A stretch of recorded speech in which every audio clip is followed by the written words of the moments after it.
show starts in 3, 2, 1, go.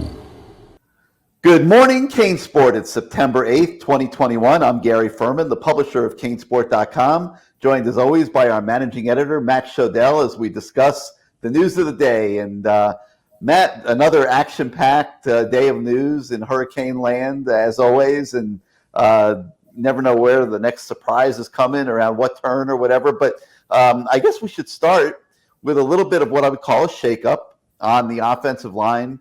You know, I was sitting at the game in Atlanta, and I'm watching the struggles that DJ Scaife was having. And, you know, it was believed throughout the whole offseason that putting DJ Scaife at the starting right tackle position was going to be a great move for the line, that it was going to solidify some things. And Jared Williams really, you know, he was okay, as a transfer from Houston, but not great. And the idea was that Scaife going to right tackle would be a win-win for the O-line. Well, then the Alabama game starts, and he just couldn't handle it. He couldn't handle the athleticism. He couldn't handle the speed. And the coaches decided that they had to make a change, which was a little surprising. I think everybody would agree.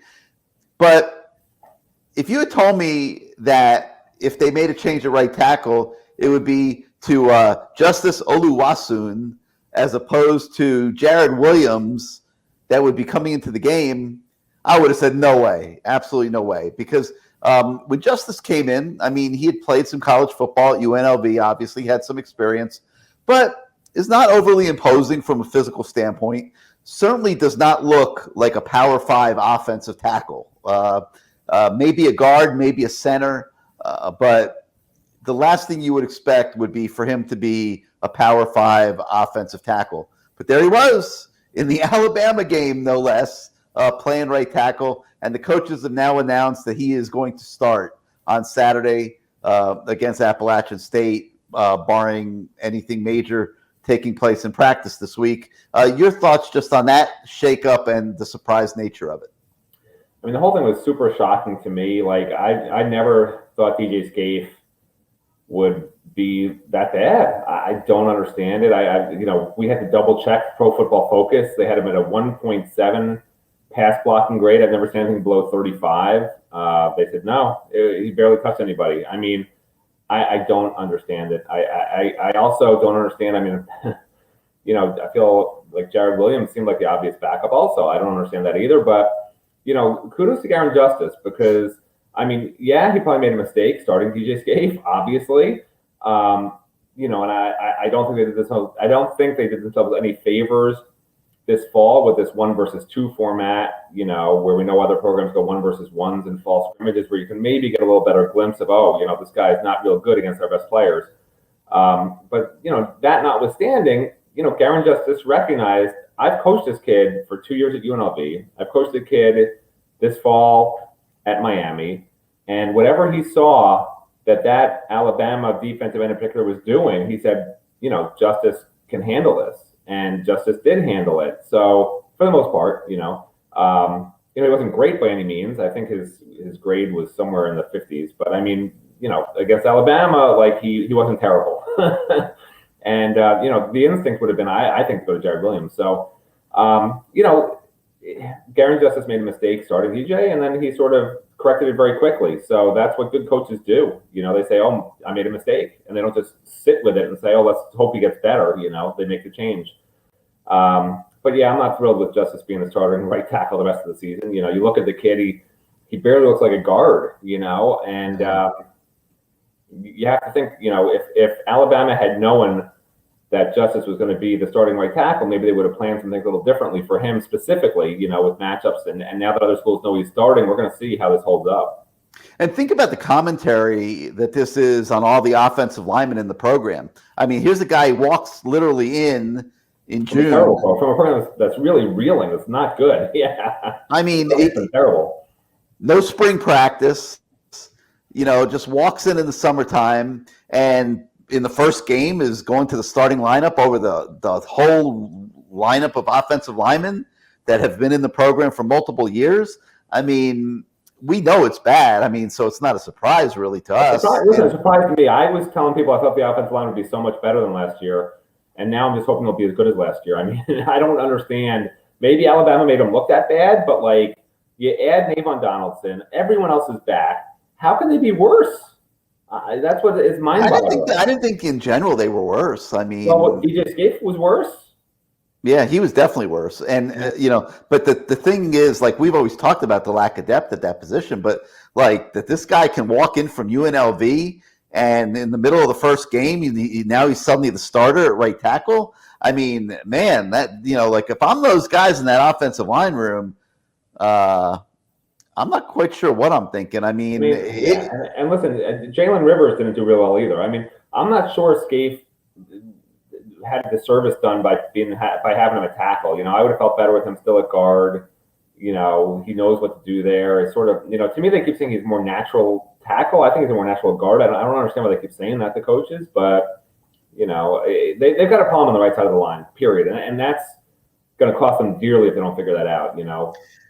I wonder if DJ lost focus a little bit. He had that off-season issue with the firearm charge that I guess got dropped or whatever, but that seemed out of character for him to get involved in something like that. He never seemed to be a kid that would be, walking down a path that would lead him to any kind of trouble at all. And, maybe just this whole thing, I mean, he's never had a problem like this before where they had to yank him from a game. And but I mean, yeah, like you said, his Pro Football Focus grade was like beyond ridiculous. Like he clearly was just totally whiffing and just not mentally there for this game, and they had to take him out.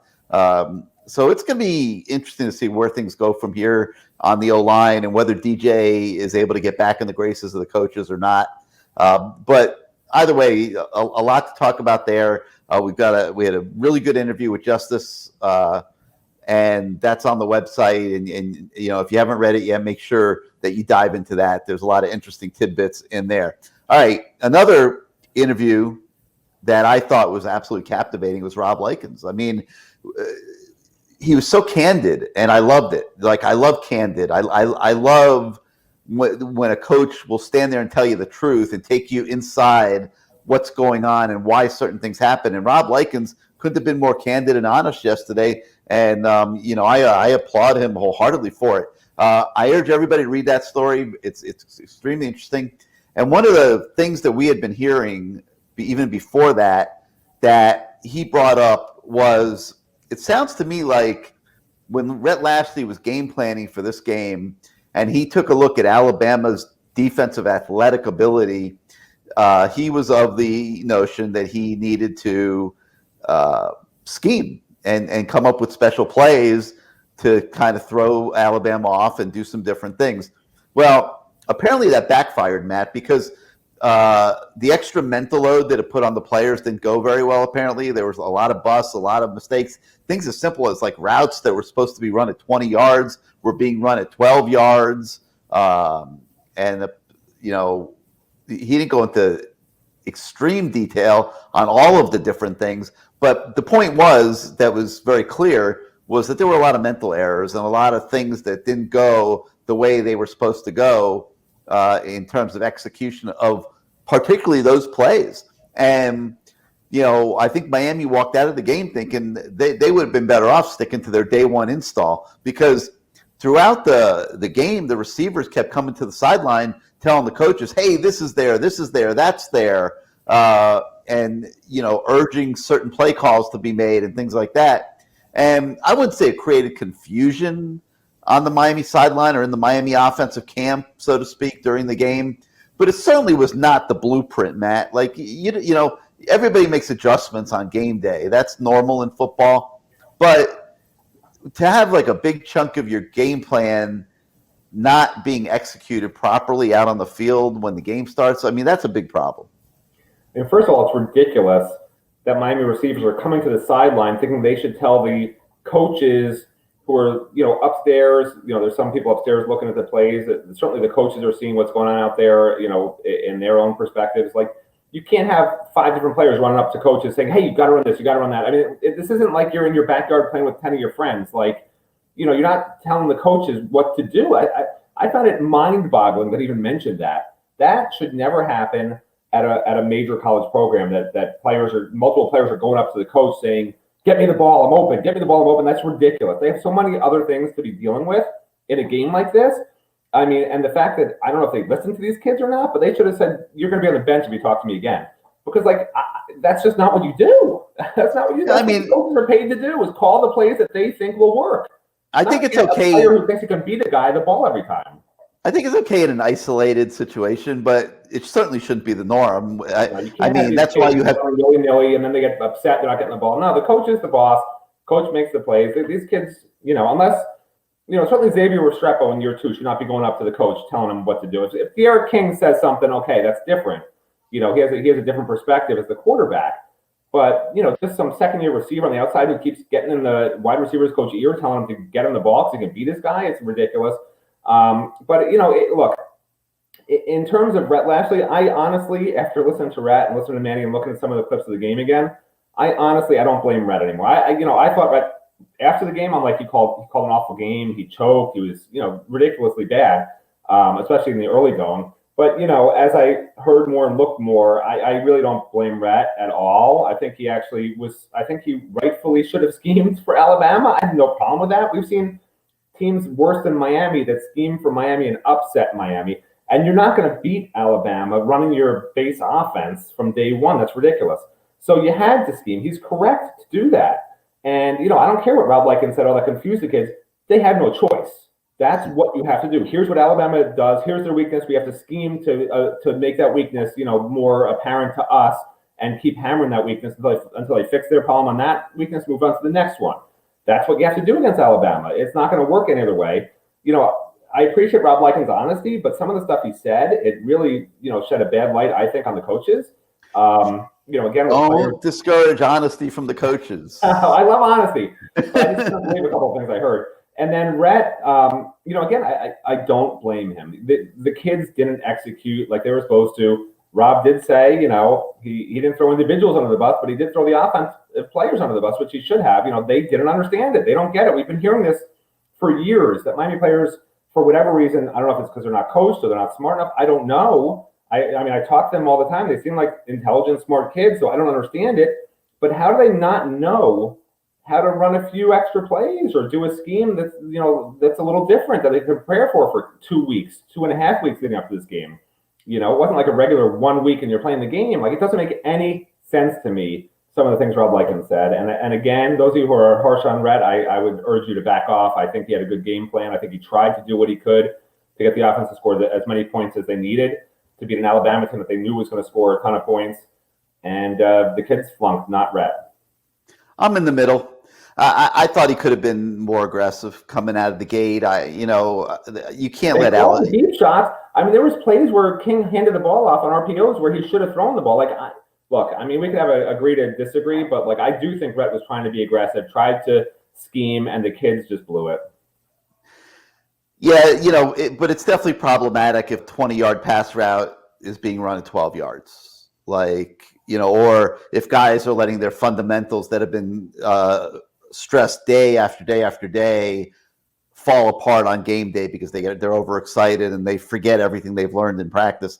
And apparently there was some of that going on. They have certain techniques that they teach in terms of stacking the DBs and stuff and jostling for position on balls, and we see them, practice it constantly. And I saw Restrepo on the deep ball that he caught yesterday, executed perfectly. We've seen that hundreds of times. Him working on those type of techniques, and when the game day came, it held up for him. But there clearly were a lot of issues. Just to sum it up. And they're going to have to clean all that up this week and get ready for App State. So speaking of App State, we also have an analysis this morning on the Miami App State game and talking about the talent on App State and breaking it down a little bit. And Matt, Miami clearly is the more talented team, but the Mountaineers are not a pushover. Your thoughts? It sort of bothers me, that I don't bet on games and all that, but I do look at betting lines and, all that stuff. And for Miami to be favored by 7.5 points, I think it's a slap in the face to Miami. They out-talent Appalachian State at every single position. They are faster than Appalachian State at every single position. Every single App State player on that roster could not get a Miami scholarship offer. For Miami to only be favored by a touchdown is basically like saying, we think that you're not good. We think that the coaches misevaluated you. We don't think your coaches are going to have a good game plan. We think App State, if they were at home, would basically be maybe a 1-point underdog to you and basically about an even game, which is ridiculous. Miami needs to come out this game, beat App State, get up 27-0, just like Alabama did, and beat them by 40. I mean, that's what they should do. They beat them last time 45-10. It should be at least that, or if not more. There should be an angry Miami team. So many. Like back in the day, Miami lost the game, they were mad, and you knew that next game they were going to come out and go crazy on the next game. The next team was scared, because they knew what was coming. Now it's like people in the media expecting that their heads down and start slow because they had a bad game. I mean, the mentality has to change.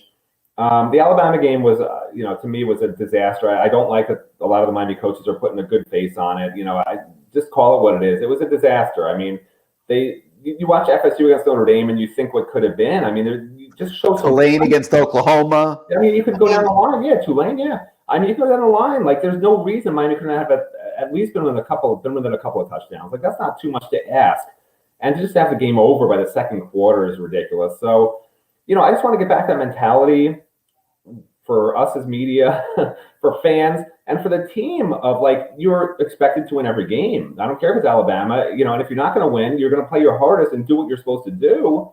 And you're supposed to learn the plays and not run the routes at the wrong depth and not complain to the coach not getting the ball enough, or you're open, why aren't you getting me the ball? Like, enough with this amateur hour stuff. Like, I told you this, and I think 2 days ago, Alabama would make a great play, and their players weren't celebrating and pounding their chest or doing a dance.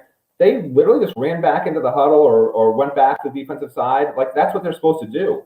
I mean, Nick Saban doesn't have a turnover chain? Are you kidding me? Really? Yeah. Miami acts like one play, and it's like the greatest thing in the world. Like, I just want to see this to be like what Alabama does. Make it about business. It's great to have fun and to celebrate when you can, but I'd love for them to celebrate after every game, because then every game will be a win if you celebrate after every game.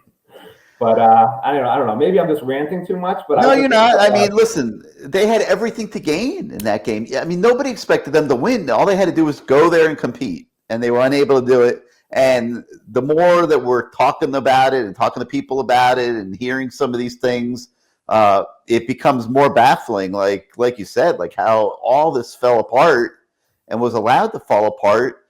And I think players, coaches, the whole organization has to really hone in and get this ship together here, because if this season falls apart, that would obviously be a major disaster, and that could have some pretty far-reaching implications. And we're already seeing it with some of the recruits. The higher level recruits are openly admitting that the way Miami looked in that game affected them, and so a lot of upward work to be done here in the coming weeks, Matt. All right, so a quick program note. We've got the Lamar Thomas show on tonight at 8 o'clock. I encourage everybody to watch that either live or on demand. We'll have some special guests. We got a lot of different things that we'll be discussing with Lamar. Some of the former players will be coming on and things like that. Let's see, additional story today. I mentioned recruiting, and Miami's still pushing for Brandon Innes of American Heritage. Matt, I happened to be flying back from Atlanta with Brandon, and we clowned around a little bit. I asked him if Tulane had beaten Oklahoma, if he would have switched his commitment back, and he just laughed. But Miami's still trying with him. They're not accepting the fact that he's going to Oklahoma. I don't think he's coming to Miami. I think he is probably going to Oklahoma. I know Alabama is trying to get in there as well, and probably had a lot to do with why he was up at the game Saturday also. But yet still an interesting story on a 5-star recruit for 2023 and just his impressions of everything. Yeah, I mean, his recruitment's not over. He says it's not over.